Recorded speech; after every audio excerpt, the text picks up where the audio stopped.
भक्तों, जय गुरुदेव नमो। राधे राधे राधे राधे। तो भक्तों, आज भक्ति की श्रृंखला में हम बात करेंगे दुख सुख, पाप पुण्य, अच्छा बुरा क्या होता है, उसके विषय में अलग अलग लोग अलग अलग प्रकार की भाषाएं उपयोग करते हैं और तरीका भी बताने का अलग अलग है। कुछ उसमें लोग संतुष्ट हो जाते हैं, कुछ नहीं होते हैं। तो आज इसके विषय में हम आपको थोड़ा सा प्रकाश डालेंगे और हो सकता है तो हम अपने विवेक बुद्धि से और जितना हमारे अंदर ज्ञान है जो हमने अर्जित किया है वो बताते। ये सब तो सांसारिक चीज़ें हैं, इनका योग में कोई ज़्यादा ऐसा रोल नहीं है, वो अपने आप दूर हो जाती है ये सब चीज़ें। तो अब सबसे प्रथम पाप पुण्य पे आते हैं। जो धर्मार्थ कामों में लोग बोल देते हैं अरे पाप लगेगा पुण्य लगेगा, तो उस विषय में हमारा कहना ये है, पाप की परिभाषा और पुण्य की परिभाषा होती है केवल दुख और सुख से। जिस चीज़ से दुख मिल रहा है वो पाप है, जिस चीज़ से सुख मिल रहा है वो पुण्य है।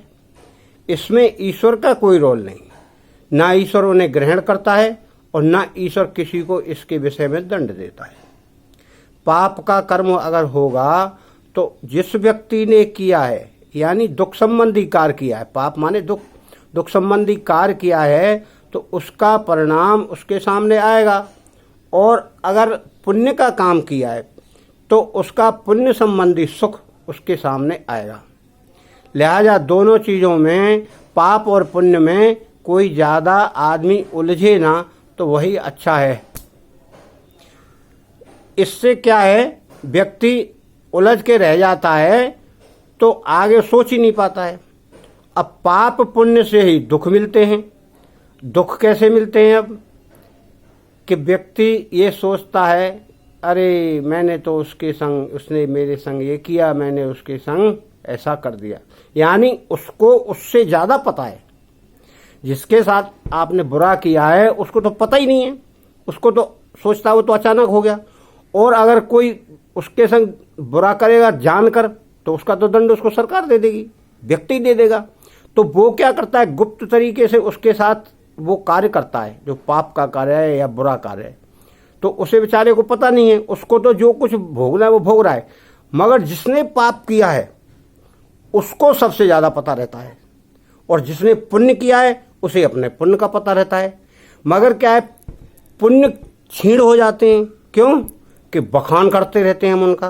पाप छीण नहीं होते, क्यों? कि हम उन्हें छुपाते हैं, जिससे उसको पता लग गया तो हमें दंड दे देगा।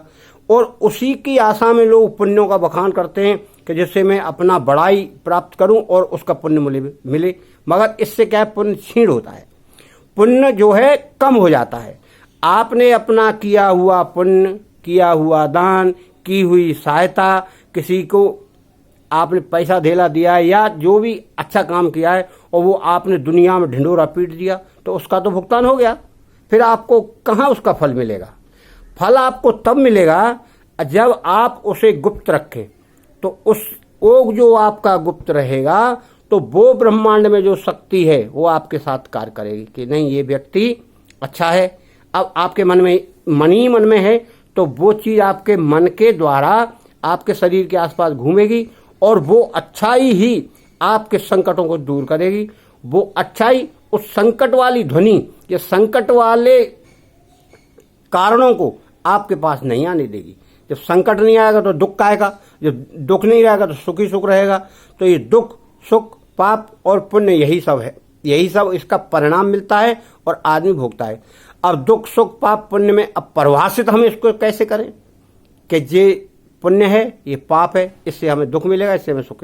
अब परिभाषित के लिए ये है कि यदि कोई व्यक्ति ऐसा कार्य करता है जिससे दूसरे की आत्मा दुखी होती है, दूसरे की आत्मा को कष्ट होता है, वो पाप की श्रेणी में आता है और उससे हमें दुख मिलता है।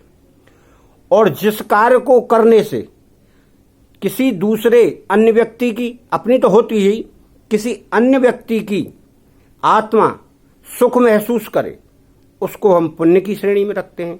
और उस पुण्य का फल उस व्यक्ति को मिलता है जिसने ये पुण्य का काम किया है। तो पुण्य से हमको क्या मिलता है? सुख। तो सुख मिलता है तो अब हमें उसका बखान नहीं करना चाहिए। सुख मिल रहा है तो दुख का बखान तो हर कोई करता है। अच्छा, दूसरी बात और है कि सुख मिला, अगर हमें कहीं से सुख मिल रहा है तो हम उसका बखान कैसे करते हैं? ऐसे नहीं करते कि हमको मिला है, हम ऐसे बखान करते हैं कि देखा मैंने कमाया, मैंने ये किया, मेरे कारण मुझे सुख मिल रहा है। और जब दुख मिलता है, अरे क्या करें, सब ईश्वर ने कर दिया, सब ईश्वर की माया है, ईश्वर जाने जाने कहाँ से ये कष्ट आ गया, मैं तो सब अच्छा ही करता हूँ। तो हमारी बुद्धि, मन सब कुछ ईश्वर के ऊपर डाल देता है, बुराई को अच्छा ही अपने लिए समेटता है। तो वो कई भक्त लोग भी हैं ऐसे इसमें जो ये करते हैं और फिर कहते हैं कि हमको भाई हम भक्ति भी करते हैं, सब कुछ करते हैं और हमें दुख मिलता है। तो दुख का कारण यही है। सुख का कारण और दुख के कारण में ज़्यादा कोई अंतर नहीं है, केवल सोचने का और बखान करने का अंतर है। तो आप जैसे आप सुख पाना चाहते हैं, हम ये नहीं कहते कि आप पुण्य ही करो, हम पर कम से कम पाप तो ना करो।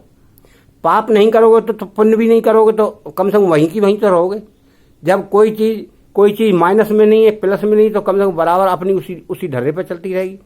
तो इसीलिए आदमी को सोच समझ के कार्य करना चाहिए और वैसे तो हो जाए तो पुण्य ही करना चाहिए।